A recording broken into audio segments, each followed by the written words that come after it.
Pour la brigade prévention de la délinquance juvénile, c'est la première audition de la semaine, mais sûrement pas la dernière. Comme pour la moitié des mineurs victimes, cet enfant a subi des violences sexuelles et vient se confier auprès du gendarme. Pour lui éviter de répéter les faits, l'entretien est filmé et enregistré pour les besoins de la justice. Toujours dans la mise en confiance, tout ça. Alors on parle de lui, on parle de sa famille, de sa maman, de se laver dans une maison ou dans une cabane. On parle de l'école, c'est important. Le maréchal des logis-chefs Randa se souvient encore de cette année 2013 et du nombre record de 250 auditions.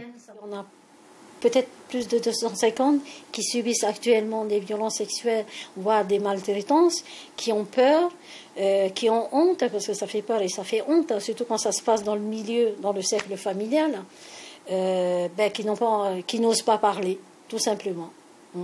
Et ces 250-là, ce sont les 250 qui sont vraiment... Parce qu'il faut être très, très courageux. Les 4 gendarmes de la brigade se partagent entre leur mission de prévention dans les établissements scolaires et le difficile travail de recueil de la parole de l'enfant. Première difficulté qui est l'utilisation d'un vocabulaire adapté.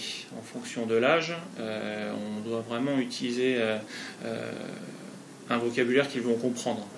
La deuxième difficulté, c'est que les enfants sont impressionnés par l'uniforme. Donc en fait, on a une partie de mise en confiance très importante.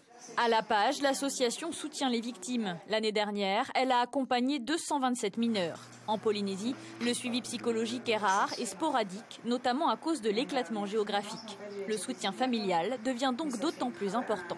Les mineurs que j'ai eu à suivre, en tout cas, ont été souvent plus blessés d'être rejetés par leur famille que par l'infraction elle-même.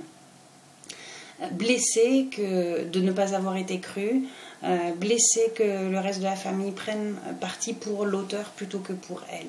Et ça, véritablement, c'est la blessure la plus profonde qu'elle garde.